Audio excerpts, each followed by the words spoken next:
Carissimi amici, di nuovo buongiorno.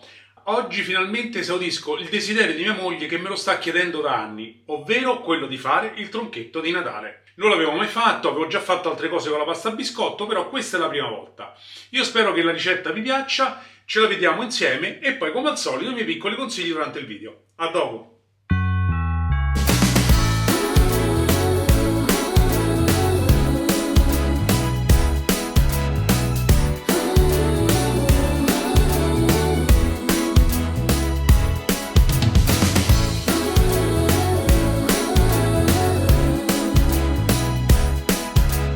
Allora, abbiamo messo all'interno del cestello della planetaria gli albumi che abbiamo separato dai tuorli. Cominciamo a far montare gli albumi a neve, aggiungiamo lo zucchero e aggiungiamo anche il miele. Aggiungete un pizzico di sale e poi un cucchiaino di estratto di vaniglia.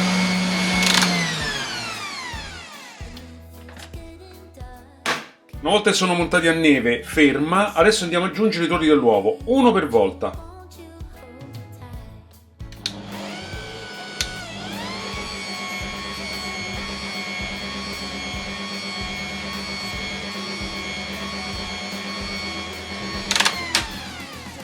Ci siamo.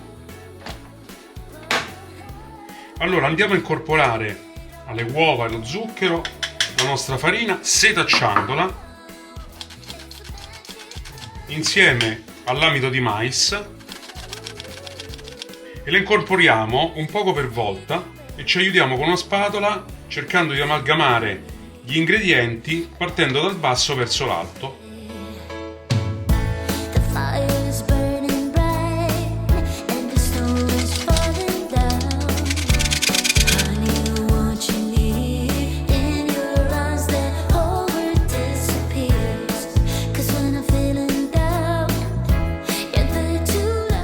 Allora prendete o un tappetino come quello che io ho adesso in silicone per fare appunto la pasta a biscotto, oppure può andare benissimo anche una teglia da forno classica foderata con carta da forno. Adesso ci andiamo a mettere il nostro composto. Adesso lo andiamo a pareggiare con una spatola. Se non l'avete potete utilizzare benissimo un coltello di quelli piatti. Certo con questa è molto più comodo.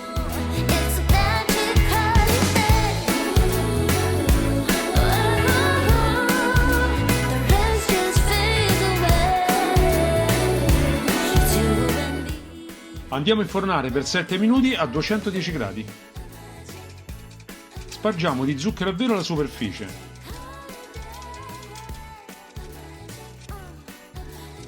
Adesso lo arrotoliamo.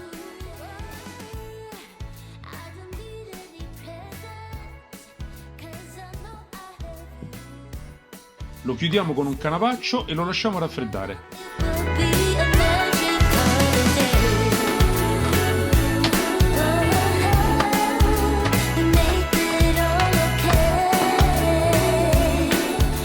Allora, abbiamo tritato 250 g di cioccolato fondente e abbiamo preso 250 g di panna. Adesso andremo a mettere sul fuoco e gli faremo raggiungere soltanto il primo bollore. Raggiunto appunto il primo bollore, spengiamo e a fuoco spento aggiungiamo il cioccolato e mescoliamo.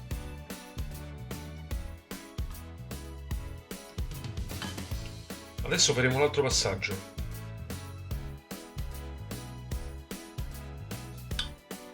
Andiamo a mettere adesso 250 g di panna fredda da frigo e la andiamo a emulsionare piano piano con un mini primer da immersione.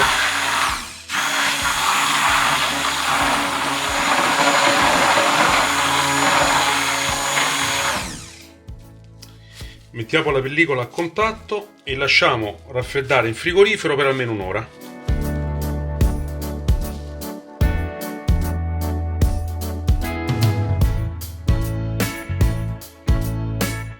Allora abbiamo tirato fuori la nostra pasta a biscotto dallo stampo. Io adesso andrò a rifilarla leggermente sui lati per renderla ancora più precisa.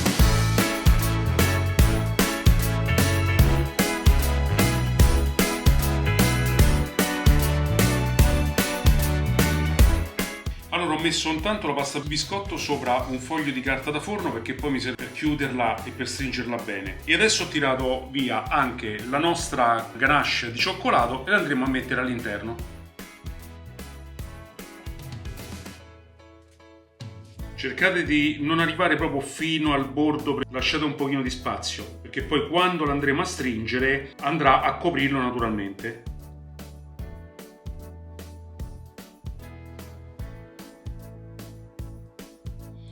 Nel frattempo che state guardando la ricetta, magari ve la state scrivendo, vi state prendendo appunti e tutto quanto e fate bene, vi siete anche iscritti. Non ve lo scordate, mi raccomando. Dai, che ci vuole? E ora la parte più delicata.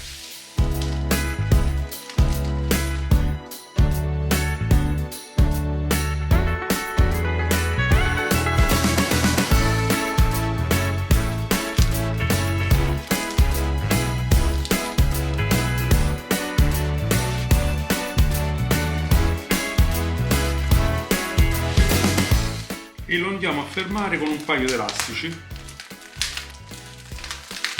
e lo mettiamo in frigo per un'altra ora. Spezzettiamo 250 g di cioccolato fondente e lo mettiamo in un pentolino. Poi lo mettiamo a bagnomaria e facciamo sciogliere il cioccolato delicatamente. Chiaramente se avete un forno a microonde potete farlo anche con quello, è molto più pratico sicuramente. Eccolo qui bello che è pronto. E ora andiamo a versare 50 g di burro e lo andremo a sciogliere all'interno del cioccolato. Questo conferirà alla ganache una consistenza un po' più solida rispetto a quella che abbiamo messo all'interno del rotolo. Eccola pronta. E adesso lasciamo raffreddare. Ecco il nostro rotolo. Come avete visto avevo messo 2 elastici, purtroppo un po' stretti, ma visto che devo fare i 2 rami taglieremo l'estremità. 1 e 2. Prendiamo una delle 2 parti e con la ganache per il ripieno la utilizzeremo come collante.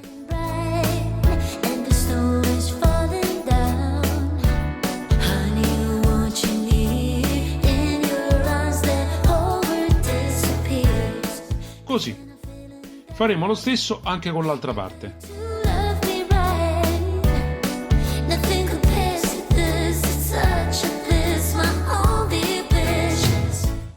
Mettete l'altra ganache in un sacco a poche con una bocchetta rigata per fare le venature del legno.